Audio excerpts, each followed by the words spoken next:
남편까지 포섭해라. 포섭 못하면 그 사람은 사탄이다.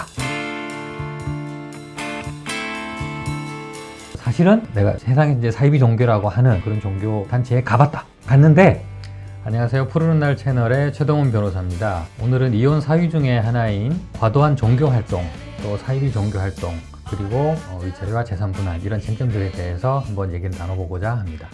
오늘 소개해드릴 사례는 사이비 종교에 빠진 아내 때문에 이혼하고 재산 분할과 양육권 다툼까지 하게 되었던 그런 사례인데요. 처음에는 이 부부가 그냥 성당에 다니는 그냥 부부였는데, 남편은 사실 성당에 잘 나가진 않았고 아내가 이제 성당에 다니다가 어느 날 조금 이제 너무 자주 좀 나간다, 이런 좀 생각이 좀 들어서 와이프한테 어딜 가냐 이렇게 물어봤더니 그냥 성당 가는 거다 라고 얘기를 했고, 또 어느 날 우연히 아내가 이제 차가 있거든요. 그 차 블랙박스를 좀 우연히 이렇게 세팅하다가 보니까 와이프가 쭉 이렇게 운전을 하고 가다가 시내 어느 곳에 주차를 딱 잠깐 한 다음에 블랙박스를 딱 끄는 거예요. 한 번만 그런 게 아니고 여러 번. 그 뒤로 이제 끄고 나서 어디로 갔는지는 이제 알 수가 없는 상황이 된 거죠. 집에 돌아와서 다시 켜고, 이런 상황이 있어. 그래서 물어봤죠. 이거 왜 꺼? 그랬더니 그 아내가 하는 말이, 겨울이라서 배터리가 나가서 지난번에 그 보험사 긴급 출동도 한번 불렀었다. 그래서 배터리가 나갈 것 같아서 껐다 라고 얘기를 하는 거예요. 그래서 옆에 같이 탔던 그 둘째 애한테, 뭐야 엄마 시동 꺼진 적 있어? 그랬더니 시동 꺼진 적은 없어. 이렇게 얘기하는 거예요. 그래서 아니 무슨 소리야? 왜 얘기가 달라? 그랬더니 갑자기 아내가 엄청 당황하면서 애를 막 엄청 뭐라 하는 거예요. 왜 거짓말 하냐고 막. 그래서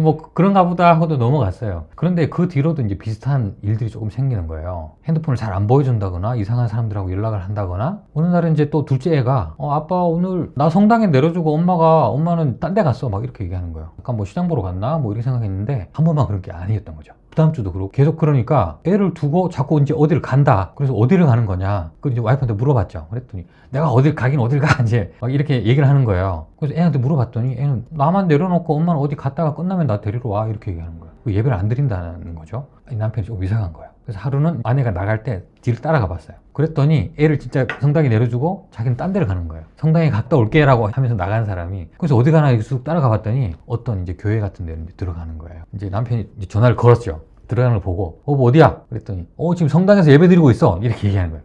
거짓말 하는 거죠. 그래서 이거 뭐가 있구나 싶어가지고 이제 좀 조사를 했죠. 블랙박스도 이제 막 들어보고, 예전에 블랙박스를 끈 이유가 긴급 출동 서비스를 불렀다 이렇게 기억이 나서 보험사에 전화를 한 거예요. 출동 서비스 부른 적 있어요? 그랬더니 그런 적 없습니다 라고. 이건 큰일 났다. 나를 뭔가 속이고 있구나 라고 하고, 이제 집에 와서 와이프하고 이제 막 물었더니 와이프가 하는 말이, 사실은 내가 그 모모라는 세상에 이제 사이비 종교라고 하는, 문제가 많다고 하는 그런 종교 단체에 갔는데 예배를 드리러 간 게 아니라 성당에서 하도 조심하라고 하니까 팀을 짜서 한 번씩 견학을 하고 와라, 어떤 곳인지. 그래서 보러 간 거다 이렇게 얘기한 거예요. 진짜 그런 거냐라고 이제 믿고 넘어가서 블랙박스를 또 이제 유심히 들어봤죠. 근데 거기에 와이프가 전화통화하는 게 다 녹음이 돼 있었던 거예요. 거기에는 사이비 종교 단체에 저희가 이제 등록을 하고 다니고 있고, 남편까지 포섭해라. 포섭 못하면 그 사람은 사탄이다. 이런 대화가 있고, 처음에는 실체를 밝히지 않고 위장센터라는 곳에 불러다가 영어 공부한다, 인형 만들기 한다, 만들기 한다, 이런 위장센터가 있거든요. 그런데 남편을 불러라. 포섭해봐라. 이런 얘기도 있고, 남편의 친구까지 포섭해라. 먼저 막 이런 대화도 있고, 그걸 듣고 나서 이제 실체를 알게 된 거죠. 그러다가 이제 와이프한테 물었는데 와이프는 여전히 부인하는 거예요. 그래서 안 되겠다 싶어서 양가 부모님한테 연락을 해서 오시라고 했어요. 부모님이 딱 오신 상태에서 남편이 내가 알고 있는 게 이렇다라고 얘기하니까 와이프는 당황하면서 방 안으로 들어가 버렸고, 부모님 이제 돌아가시고 나서 나와서 그러면 내가 다 포기하겠다, 나 안 다닐게 라고 했는데, 약속을 받고 이제 그렇게 좀 지냈나 싶었는데 또다시 이제 거짓말 하면서 가는 거예요. 왜 나를 자꾸 거짓말을 하냐, 가고 싶으면 간다고 얘기하고, 다만 이제 집안일에 소홀하거나 남편한테 거짓말하거나 이런 것만 좀 하지 말아라 라고 했더니, 그러면 와이프가 좋아, 그러면 내가 며칠은 가고 무슨 요일은 가니까 나머지는 내가 집에 충실할게, 가게 해줘. 약속을 받고 이제 다니게 해줬어요. 남편도 썩 내키지는 않았지만 그래도 종교의 자유가 있으니까 그렇게 했는데, 그 약속을 또 안 지키는 거예요. 가기로 한 날이 아닌데도 계속 가는 거예요. 이날은 왜 가는 날 아닌데 왜 나가? 그랬더니 거기 간 거 아니야, 다른 일보러 간 거야, 막 이렇게 거짓말 하는 거예요. 또 알고 봤더니 사실 거짓말 한 거죠. 결정적으로 거짓말을 한 게, 여수에 있는 친정 부모님 생신이다, 내려갔다 온다 그러면서 이제 2박 3일 일정으로 갔어요. 둘째 애만 데리고. 이제 지내고 올라오나 보다라고 생각했는데, 나중에 알고 봤더니 하루만 자고 이미 올라왔던 거예요. 그 나머지 하루는 여기 종교 단체에 가서 자고, 그날 중요한 행사가 있었던 거예요. 무슨 교육생 수료식 같은 거, 거기를 몰래 갔다 온 거죠. 나중에 알게 됐어요. 그 다음 달인가에는 또 이제 큰 애를 데리고 서울에 무슨 아쿠아리움을 가겠다 해서 가서 아쿠아리움 잘 왔다 하면서 애들하고 사진 찍어서 이렇게 보내주고 했는데 나중에 애 얘기를 들어보니까 거기는 잠깐 보고 그 옆에 있는 뭐 잠실 주경기장에 가서 무슨 엄청 큰 행사에 참석을 했다는 거예요. 막 이렇게 사람들이 찾는데 그게 알고 봤더니 그것도 이제 종교 행사였던 거죠. 신문에 막 나가고 그랬거든요. 그런데 이 이제 남편이 계속 거짓말을 하니까 더 이상 안 되겠다. 집안 일도 너무 소홀하고 남편이 나한테까지 이렇게 거짓말을 하면서 이거 안 되겠다. 그래서 와이프한테 이제 또 막 왜 그러느냐 이제 또 이렇게 항의를 하니까 와이프 혼자 안 되겠는지 지원군을 불렀어요. 남편이 어느 날 퇴근해서 집에 딱 들어가니까 집에 누가 와 있는 거예요. 어떤 아줌마가. 사실은 이 남편이 그 종교단체 실체를 알고 그 아는 사람 남편이 또 있었거든요. 그 사람한테 당신 와이프도 우리 와이프랑 같이 작당해가지고 지금 그러고 있는데 알고 있냐? 그랬더니 뭐 저는 모르고 있다는 거예요. 조심해라. 그래서 전화를 해줬는데 그 와이프가 이제 찾아온 거예요. 집에. 그 와이프끼리는 잘 아는 거죠. 그래서 와서 대쪽어째 이제 막 난리를 치는 거예요. 네가 뭔데 내 남편한테 전화해가지고 그랬다 얘기를 했냐? 우리나라는 종교의 자유도 없냐? 그랬더니 아니 종교의 자유를 내가 말하는 게 아니고 왜 남편한테까지 거짓말을 하면서 가정을 이렇게 파탄을 내느냐? 그랬더니 세상에는 하얀 거짓말도 있는 거다. 막 이런 식으로 막 얘기하면서 네가 천국 갈 거 아니야? 그러면서 막 이게 네 회사에 가서 네가 무슨 짓을 했는지 내가 뭐 다 얘기하겠다. 온갖 막 협박성 얘기를 하면서 간 거예요. 와이프는 방 안에 딱 들어가 있고. 그래서 남편이 더 이상 안 되겠다. 우리 집안을 와이프가 이 지경으로 만들다니. 그래서 이제 이혼하겠다. 라고 이제 진행을 하게 됐던 거죠. 대표적으로 아는 약간 국민 사이비 종교가 있잖아요. 네. 그런 종교를 믿는다고 해서 이혼 사유가 되는 건가요? 처음에는 이제 그 사회에서 무리를 많이 일으키는 이 종교를 믿는다는 거. 그것만으로도 가정의 파탄을 일으키는 거 아니냐. 예전에 뭐 우리나라에 처음 코로나가 이 단체 때문에 좀 전파가 되고 사람들의 비난을 좀 많이 받았던 적도 있고 이상한 방법으로 뭐 포교 활동을 해서 무리를 일으킨 적도 있고 그래서 그걸 믿는다고 하는 것 자체가 나쁜 짓이다. 남편이 반대하는데 왜 믿느냐. 그래서 이혼 소송을 냈던 그런 진행된 사례가 있는데 다만 이제 그게 종교를 가졌다. 어떤 종교를 믿는다 그 자체만으로는 바로 이혼 사유가 되는 건 아니에요. 사입이라는 거는 어떤 특정 종교의 입장에서 볼 때 사입이라는 것이지 국가의 입장에서 볼 때는 꼭 그렇지 않을 수도 있거든요. 그리고 종교의 자유로 보장이 되기 때문에 사입이라는 이유만으로 믿지 마라. 믿는다는 것 자체만으로 이혼 사유다. 이렇게 가기는 좀 어려워요. 어떻게 하면 이혼 사유가 되느냐? 가정에 이제 파탄의 원인을 또 이렇게 몰고 와야 이혼 사유가 되겠죠. 이번 사례는 부인이 뭐 종교 활동을 하면서도 남편한테 지속적인 거짓말을 했거든요. 또 가정에 소홀을 했어요. 남편 생일을 5년 동안 챙기질 않았어요. 챙기지 않을 뿐더러 기억을 아예 못했던 거죠. 네. 남편은 아내의 생일을 챙겨주고 뭐 케이크도 사서 축하도 하고 했는데 관심이 없는 거죠. 집에. 물론 이제 그것만으로 이혼 사유가 되는 건 아니지만 그 일례를 보여주는 거죠. 남편이 서운해가지고 오늘 내 생일이었는데 라고 밤에 얘기하면 그랬어? 아이 뭐 어른 돼가지고 생일 챙기고 그래. 자 그러면서 용돈 써. 그러면서 10만 원 주고 끝. 그러니까 이제 그게 올해는 까먹을 수 있어 라고 생각했는데 내년에 까먹고 그 다음에 까먹고 그 다음에 까먹고 계속 까먹는 거예요. 너무 소홀한 거 아닌가. 그렇게 되고 또 아이들한테도 당연히 소홀하겠죠. 그리고 거짓말을 해서 부부간의 신뢰를 깨뜨리면 그건 이제 이혼 사유가 되는 거예요. 가정을 뒷전으로 하고 취미 활동에 올인해도 지금 비슷한 상황이 되는 것 같은데 그것도 네. 같은 그런 케이스라고 볼 수 네. 있는 건가요? 종교 활동이든 취미 활동이든 무슨 경제 활동이든 뭐든지 적절한 선을 지켜야 되는 거예요.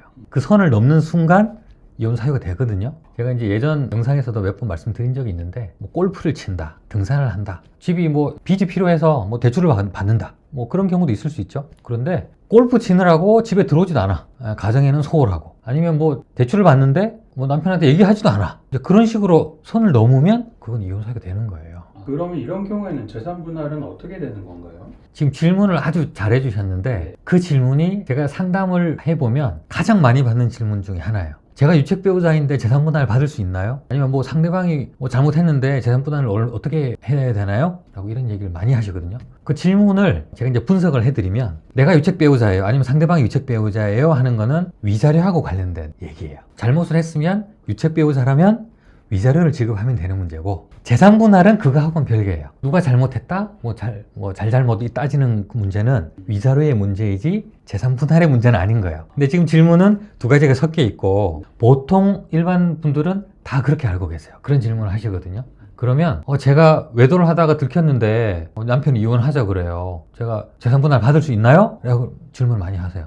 위책 배우자시면 위자료 지급하시고 재산 분할은 뭐 이렇게 재산 확인해보고 기여도가 있으면 당연히 받으시는 겁니다 라고 설명을 했죠. 두 개가 분리가 되어야 되는 거죠. 이번 사건도 유책 배우자는 와이프 쪽이죠. 그리고 남편은 위자료를 받을 수 있겠죠. 재산 분할은 그거하고는 이제 별도의 문제인 거죠. 가정이 굴러가도록 같이 기여를 해야 되는데 가정을 팽개치고 한 거 자체가 기여를 못한 거 아닌가요? 그렇게 말씀하시면 그렇게 관련이 있다고 말씀드릴 수는 있겠죠. 기여라는 것이 꼭 금전적인 기여를 해야만 기여도로 인정받는 게 아니거든요. 집 살 때 내가 돈을 얼마나 보탰다, 그래야만 기여도가 인정되는 게 아니고, 살림을 했다, 집에서 뭐 아이들 키웠다, 그런 가사 노동만으로도 기여가 되고, 이번 사건에서도 밖에 뭐 종교 활동을 과도하게 하면서 집안에 뭐 소홀히 했다거나 그런 것들도 기여도에 다 이렇게 반영할 수 있는 요소들이긴 해요. 하지만 이제 그거를 그러면 얼마나 반영할 것인가, 이런 것들은 딱 정량화되어 있는 것은 아니고 판사의 재량으로 정하게 되어 있습니다. 이번 사건도 그것이 참 많이 참작이 되었어요. 사유가 네. 결국 기여도에도 관련이 있는 거니까. 법적으로 엄밀하게 따지면 분리되는 개념이긴 합니다. 그래서 이것 때문에 문제가 많이 생기거든요. 제가 뭐 다음에 또 소개할 기회가 있겠습니다만은, 대놓고 외도를 하다가 들킨 남편이 있었는데 아내가 이혼 소송을 제기했어요. 그런데 남편이 오히려 역으로 재산 분할 청구를 한 거예요. 왜냐하면 이제 재산 명의가 다 와이프 명의로 돼 있었거든요. 위자료는 크지 않아요. 근데 재산 분할은 크거든요. 잘못한 사람이 오히려 재산 분할을 왕창 받아가는 그런 사례가 있었어요. 그래서 이제 안타까운 경우도 생깁니다. 특별히 좀 종교랑 관련돼서 좀 조언을 부탁드립니다. 사건을 좀 다루다 보니까 이상하게 특정 종교와 관련해서 피해를 호소하시면서 찾아오시는 분들이 많았어요. 제가 뭐 특정 종교만 뭐 골라서 이렇게 사건을 맡는 게 아니고, 오시는데 우연히 다 들어보니까 딱 그 종교인 거죠. 물론 이제 사회에서도 어느 정도 지금 알려져는 있어요. 포교 활동을 이렇게 좀 무리해서 하고, 갖고 오신 증거들을 제가 들여다봤더니 노골적으로 가정을 파탄시키려는 그런 시도가 있어요. 아내가 먼저 그 종교를 믿고 남편을 포섭하기 위해서 시도를 막 하는데, 교회 쪽에서 막 도움을 줘요. 남편한테 이렇게 해라, 이렇게 저렇게 해라 라고 하는데, 그 과정에서 주고받은 메시지를 보니까 남편과의 어떤 뭐 부부관계에 뭐 잠자리 문제라든가 이런 것까지 일일이 다 보고를 하면서 지시를 받고 있는 거예요. 이거 어떻게 해라 라고 하다가 결국 포섭이 안 될 경우에는 버려라 이렇게 나오는 거예요. 그럼 어떻게 버리느냐? 남편 두고 애들 두고 집을 나와라, 우리가 책임질게, 이렇게 하면서 실제로 애를 두고 나간 경우도 있었어요. 초등학교도 안 간 애들이잖아요. 가정보다는 그 종교 활동이 더 중요했던 거죠. 저는 정상적인 사람으로서 어떻게 그런 판단을 할 수가 있을까라는 생각이 들거든요. 충격뿐이 아니라 화가 났죠, 사실은. 조정 때 그 부인을 만났는데 양육은 어떻게 할 거냐 그랬더니 양육권 포기하겠다고 하길래 그때는 제가 엄청 참을 수 없는 정도의 분노가 올라왔거든요. 그렇게까지 하면서 가정을 파탄시키는 게 과연 이게 맞는 건가, 이런 생각이 들었어요. 이걸 그 종교에서 보시면 저를 또 엄청 비난하실 것 같은데, 저는 그냥 사실만 말씀드린 거예요. 이게. 하지만 종교활동은 가정에도 도움이 되고 개인한테도 도움이 되고 해야 되겠죠. 그런 건전한 종교활동을 할 수 있도록 하고, 또 우리나라는 그걸 헌법으로 또 종교의 자유로 보장하고 있기 때문에, 그래서 종교를 가지시는 거는 좋은데 가정에 어떤 피해를 주는 종교는 제가 보기엔 정상적인 종교가 아닙니다. 일단 빠지시면 안 돼요. 그런 데인지를 잘 보시고, 가정보다 소중한 게 없거든요. 가정을 파괴시키는 종교라면 단호하게 거부를 하셔야 될 것 같고요. 초기에 이분들은 빨리 빼오는 게, 빨리 그쪽과 연을 끊도록 빨리 빼오는 게 중요하고, 다른 이제 종교, 뭐 기독교나 이런 데서는 이제 그런 데 도움을 줄 수 있는 많은 단체들이 지금 생겨 있어요. 같이 도움을 받아서 가정을 잘 유지했으면 좋겠다, 뭐 이런 생각이 좀 듭니다. 오늘은 조금 민감한 얘기를 나눴는데요. 종교 활동과 관련해서 이혼까지 이어졌던 그런 사례를 제가 한번 얘기를 해봤습니다. 가정을 꾸리고 유지하시는데 조금이나마 좀 경각심을 가질 수 있게 도움이 되셨으면 좋겠다는 생각입니다. 감사합니다.